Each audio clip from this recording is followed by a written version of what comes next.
Hi everyone, welcome to another Friday session of the Female Stoic podcast. I hope you're all well. Today we are looking at Mrs Bennet, the incorrigible Mrs Bennet in Pride and Prejudice. And we have another question, and we are thinking about Stoic distraction, which, well, it's very easy to get distracted, isn't it, every day? And I find myself constantly distracted, and I thought it was quite apt to start with that today. Today's live, I said Stoic distraction, it's actually Stoic avoidance, which is much the same thing, avoiding what we should be doing and being easily distracted by things that we shouldn't be focused on at all. As I said before, we are focusing on Mrs Bennet today, an incorrigible character in Pride and Prejudice. If you don't know the story, she's the mother figure, she's the matriarch. But she's not a particularly good example. She's set up as an example of something not to be, which enables her daughters to become the antithesis of that and therefore shine. And as we know, in literature, if you have a character that exists as a protagonist, as someone who is developing, you need to be compared to somebody who hasn't developed at all in order to highlight your plight and make you shine.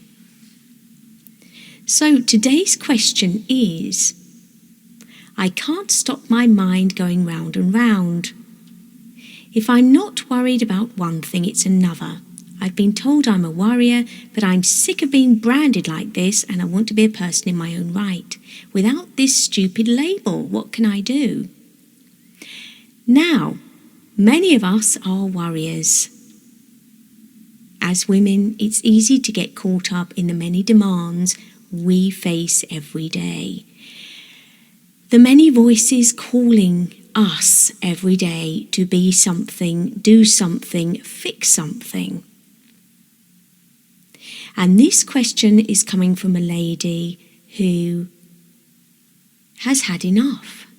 She's had enough of worrying. She's tired of her mind going round and round in circles, and she's desperately seeking a way out. What we do, as you know, in this session is we use our journals to support us. And we will be looking at what we're going to write in our journal today.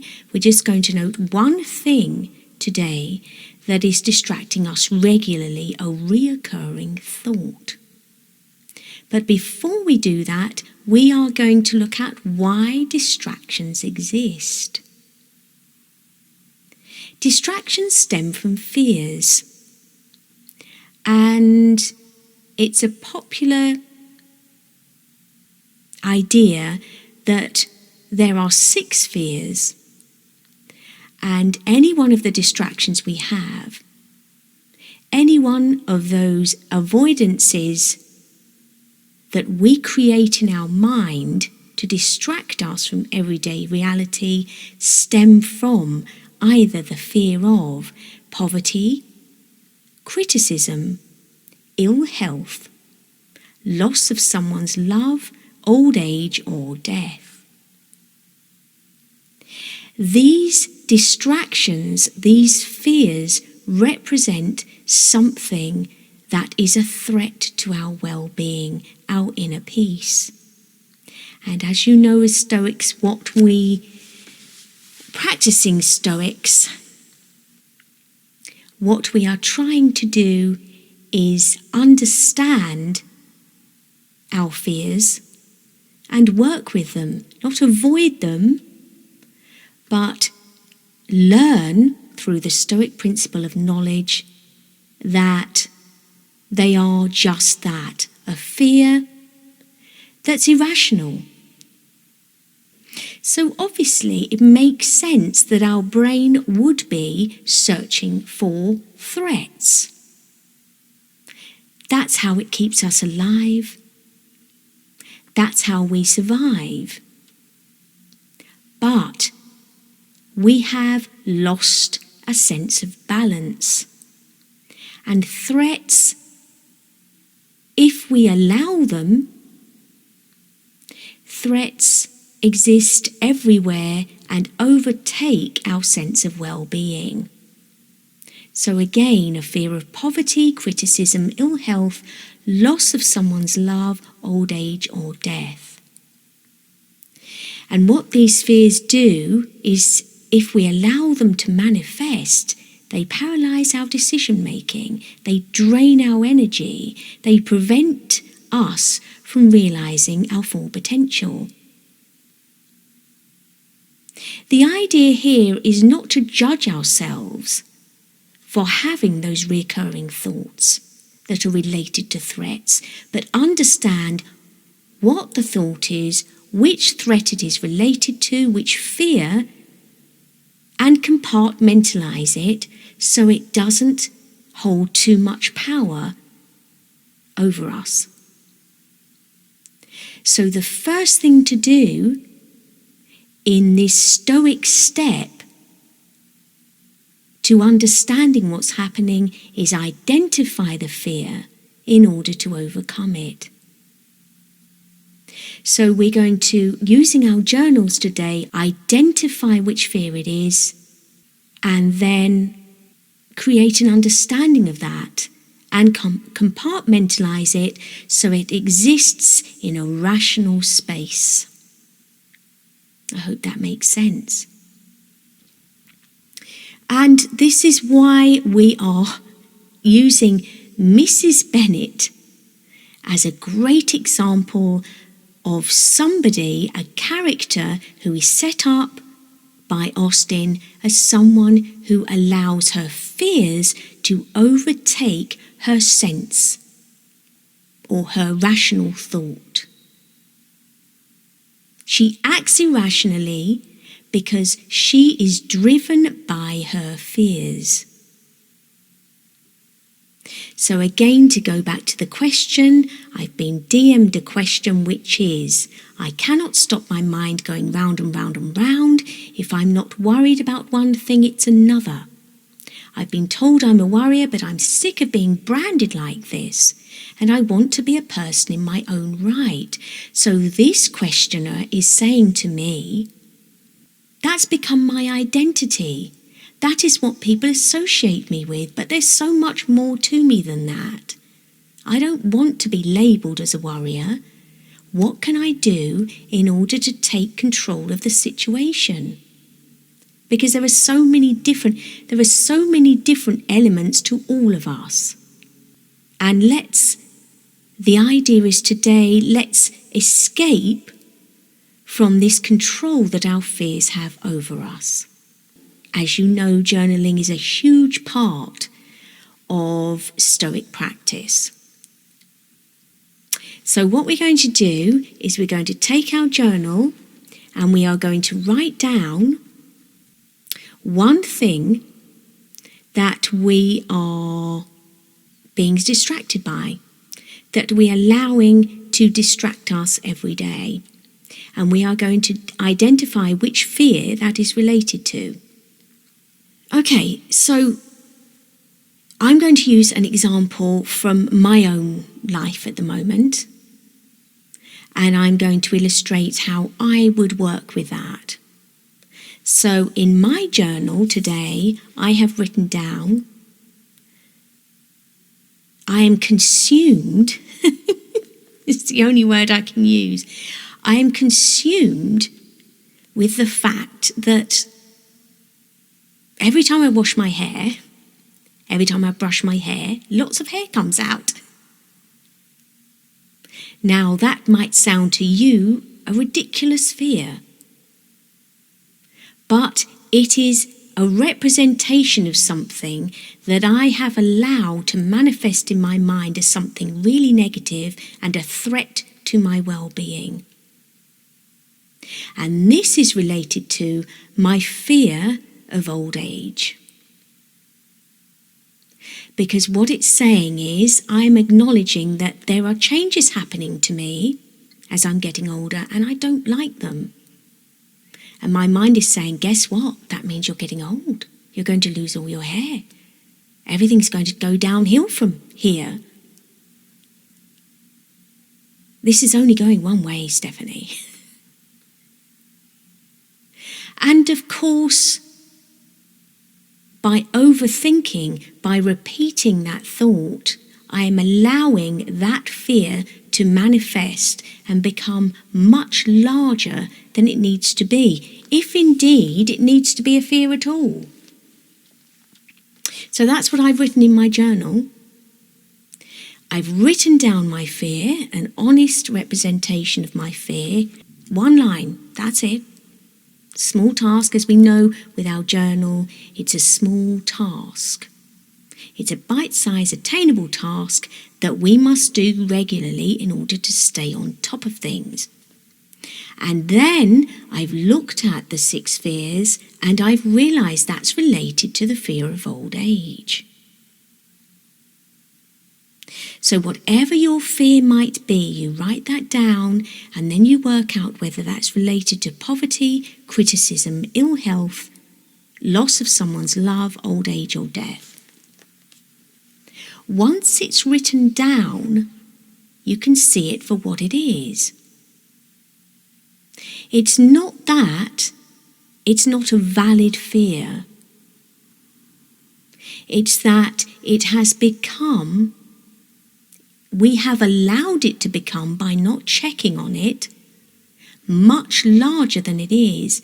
And so now, the more we repeat that fear, and as we know, the brain is seeking confirmation bias, the more we repeat that fear, the larger a problem it becomes.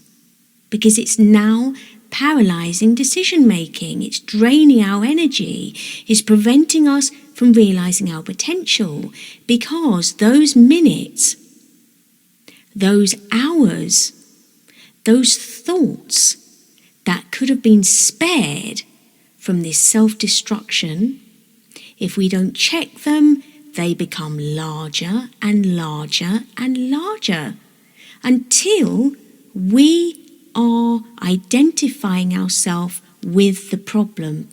Now, if I allow my fear to take charge, now I identify myself as somebody who's getting old. And from the outside looking in, you can see that's ridiculous. It's ridiculous. It's an irrational fear.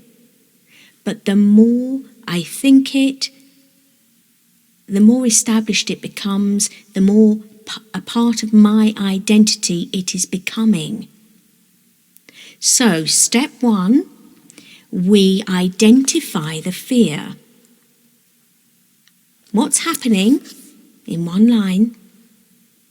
Then, which fear does it relate to in another line? That's your first step. You can't overcome, and one of the Stoic principles is knowledge, and part of the Stoic process is identifying before we can empower ourselves to fight against that. So, once we've done that, we've identified the problem, the recurring thought, the distraction, we've associated it with one of the fears, then whenever that thought comes up, we say to ourselves, out loud, I've already thought that. Or, I thought that before. I've said that already. And we hold ourselves to account. And you may well have to do that 1,000 times in an hour. Because when you start identifying your thoughts, when you start connecting them with a fear, it's quite terrifying to realise that actually we all do that really frequently. And it doesn't matter how well versed you are in Stoicism, in the Stoic practice, how well versed you are at picking yourself up, it will keep coming because that's what the brain does. It is seeking fear all the time. So again, we identify, we connect, and then we say, I've identified that. You're not going unnoticed. I've already thought that out loud. I've thought that before. You've said that already. This is not a threat. This is ridiculous. And you keep repeating your recognition of what's happening. And that's the only way to conquer it. If we were to connect that with emotion, actually it can be quite upsetting, because what we are saying to ourselves all the time is, you're not safe. Guess what? You're not safe. Guess what? Something's attacking you. There's something to be scared of. But if we remove the emotion and we say, look at what's really happening here, rationally look at it, and we say, I understand. I've done this before. I've looked in my journal. It's happened to me before. That is something I was worried about. And now I've connected it with a fear. And now I understand that's irrational. I'm going to stop that thought by saying out loud, I've already thought that. I thought that before. You said that to yourself already today. And you might do that over and over and over again. But don't stop. That's the key. Keep fighting it. Today, this morning, I said to myself, okay. I looked in the mirror. I said, okay, you've already said that. Is that the best you've got? Is that the biggest threat you've got? Guess what? I've heard it all before. Go away. Pathetic. I'm safe. You're not a threat to me. This thought is not a threat. I am safe. And that's what we are endeavouring to do. With this Stoic practice, this Stoic training is to create security within ourselves, to protect our inner peace, to keep our walls of our inner citadel high. And guess what? We are the biggest threat. External forces have only got the power we allow them to have. They have no more power than we give them. So it's our job to incorporate into our life some kind of understanding of the threat, some acknowledgement of the threat, not to be scared of it, acknowledge it, compartmentalise it, see it for what it is, and work with it. And that's my message today. Let's look at Mrs Bennet. How did she handle her professed plight? So she's distracted. She's got this single-minded and obsessive focus on marrying off her 5 daughters to secure their financial future and the family's social standing as she sees it. So that's an external force. There's nothing physically that she can do to make this happen, to improve the family's social standing. But she's worrying constantly about it anyway. She has heightened anxiety. It is mentioned in the novel a few times. Austen mentions that she is living on her nerves. You have no compassion for my nerves. And this leads to inappropriate behaviour. She loudly discusses her daughter's marriage prospects. She sends them out in bad weather. She's overly concerned about competition from those neighbours who were supposed to be her friends, the Lucases. She is distracted constantly. She says, "It's very hard to think that Charlotte Lucas should ever be mistress of this house, that I should be forced to make way for her and live to see her take my place in it." She's concerning herself with things that haven't even happened. And Austen sets her up as a ridiculous character, but if we are honest with ourselves, this is something we do a lot. She is an overdramatic, extreme example of overthinking. A great example of this.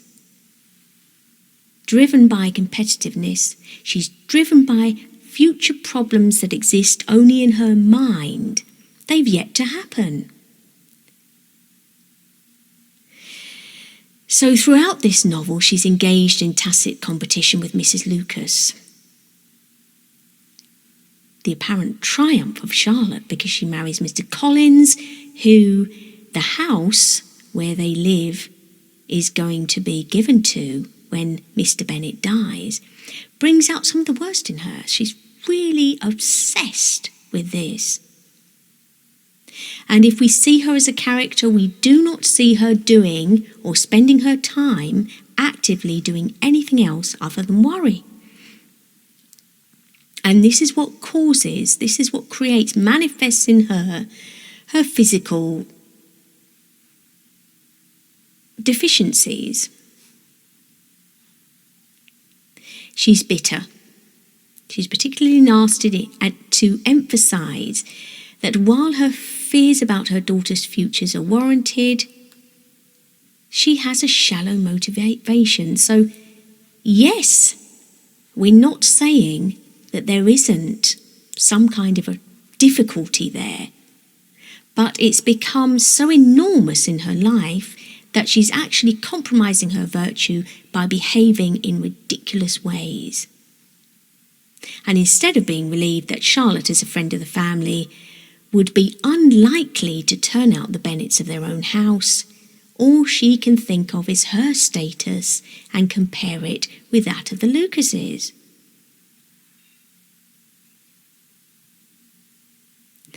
So what could she do differently? Well, if we look at her character, and this is why Jane Austen is so fantastic in the way she writes, because she casts aspersions subtly. She laughs at the ridiculousness, and she makes social comments about how we can allow ourselves to take things out of proportion, all for the sake of something as trivial as social status. She is poking fun at the whole idea of it. And this is why she's so well accomplished and so celebrated. Because in the time she wrote the novel, that was all there was. It was all about your social standing. It was all about money and wealth. And as we know in the novel, she mentions wealth a lot. So what can Mrs. Bennet do to change? Well, she could be focusing on the fact that in the grand scheme of things, actually, she's quite well set up. It's not a poor family. She has 5 daughters, the eldest 2 of which are significantly, and we remember that in these times a lot of value was put on this, significantly attractive enough to secure the interest of successful gentlemen and therefore prominent marriages. she could also remember that she is secure, very secure, in where she lives. She has a social standing and good connections. So she has support from people around her. She has family members who are well established, who could help. But what she's doing is choosing to disregard that and focus on the fear that she has elevated to such a point that she can't see beyond it. And because of that, she sets a poor example for her daughters. So her youngest, one of her youngest daughters, Lydia, is greatly influenced by her behaviour. And of course, she goes to run away with Wickham. And then, when she is married, Mrs Bennet chooses to focus on the fact she's married instead of paying attention to any of the material circumstances surrounding it. And she's almost in denial at the fact that there was a lot of compromise that took place to get to that point. She says, "Oh, my sweetest Lizzie, how rich and great you will be." So her second eldest daughter, the protagonist, Elizabeth, who she has spent the majority of the novel disregarding, sidelining, at the end of the story becomes her favourite child. What pin money, what jewels, what carriages you will have. Jane is nothing compared to it, nothing at all. I'm so pleased, so happy. And what we come to realise with Mrs Bennet's character is, now there will be another fear. The fears won't stop coming. The ridiculousness won't cease. She, at the end of the story, has what she wants, and she is still being ridiculous, and there will be more problems ahead. And this is the message we should take from this. The problems never go away. They will always be there. The fears will always be there. So what do we do with that? Do we just allow it to run riot over our lives? And what I would suggest is no. We've got Mrs Bennet completely disregarding Mr Darcy in the beginning, and then establishing that, oh, actually, he really is someone of high value in the end. And this highlights the ridiculousness of focusing on things outside of our circle of control. So as we know, we have the dichotomy of control. She cannot, as a character, control what happens with her daughters, but what is in her control is her behaviour. Her resolve, her inner resolve to focus on the positive actions her family can take and disregard the rest. But of course it wouldn't be a successful story unless she was that ridiculous, because Pride and Prejudice is all about social commentary. So let's have a look at how the Stoic philosophers take on mental distraction. And as we know, Stoicism, it's not about suppressing our emotions, but developing resilience and a clarity of thought, the courage to act virtuously in an imperfect world. We understand there are difficulties. We understand there are fears. We understand the external forces will keep coming. It is war. We are at war with ourselves and the outside world. But that doesn't mean that we have to feel under attack. We can rationalise that and say, I can work within this.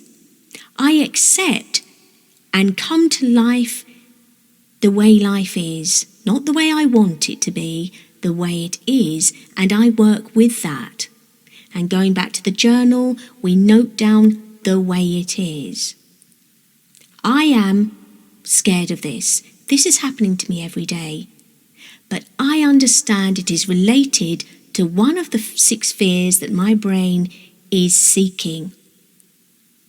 And I realise my brain will keep repeating that fear to me until I'm broken, unless I understand what it's doing and I call it to account every day, sometimes 100 times a day.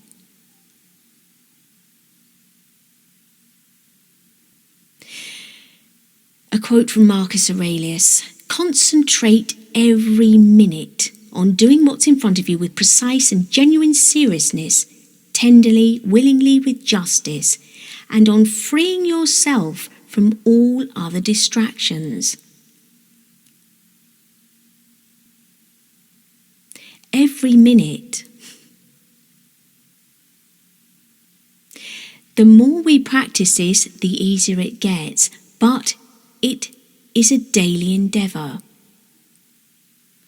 Getting distracted by trifles, Epictetus says, is the easiest thing in the world. Focus on your main duty. So what is your duty? Be it to yourself, if you have family living with you, be it to your family, the roles you play, they are your duty. And understand all the rest are trifles. It is not that we have so little time, but that we lose so much, Seneca said. Especially in the time, in the Georgian period, in the time of Mrs Bennet, she had a lot less time. And she chose this character to spend that time on focusing on things outside of her control. And that time is then lost. And when her daughters are all married off, and she says in the beginning, "I shall want for nothing," when that happens, then what's she going to do? She's going to look back and say, wow, it worked out one way or another, and that time is gone. And then she's going to create another lot of distractions because she's letting her mind run riot. So again, it's identifying, focusing on what matters, identifying, first of all, using our journals, that challenge, that concern we have, identifying it and then relating it to a fear and understanding, that's just related to one of the 6 fears. This is ridiculous. This is what my brain's doing. It's just trying to scare me. Well, I've already thought that today. Is that the best you've got? You've already said that to me 20 times this morning. Stop it. I've had enough. And keep doing that. Again, it's a daily endeavour. So we're dedicating our attention to tasks and principles that truly matter. And what truly matters is not those trivial things. Changes will occur physically, emotionally. People will come and they will go. We will get older. We will see changes physically in ourselves. But rather than getting sidelined by this, we say to ourselves, I choose to recognise what's happening and I am going to put it in its place rather than let it grow and overtake my well-being. As we know, time is finite. It's a precious resource. So if we choose to waste it on this meaningless repetition, being drawn into and making over-significant this repetition, we are squandering our time. And this energy we have for life, if we allow it to be drained by this continuous continual fear, this continual repetition of thought, we are pouring our limited resources, our limited energy and time down the drain. It's our job to take control of our thoughts, our distractions. One way of doing this is to allocate time to specific tasks. This is my time to immerse myself in the words of the literary masters, for example. This is my time to be mindful of, for example, I like to cook, to be mindful of what I'm making and immerse myself in that experience to make this the best dish I can make at this time. We do not want to forget that we have goals we want to serve. We have goals we want to serve that we are committed to. And we don't want to get too distracted. We don't want to drain our energy too much so that we can't do that. The idea is that we are not stealing from our own future. We are contributing to it by being mindful of what is happening. And that's the message of the day.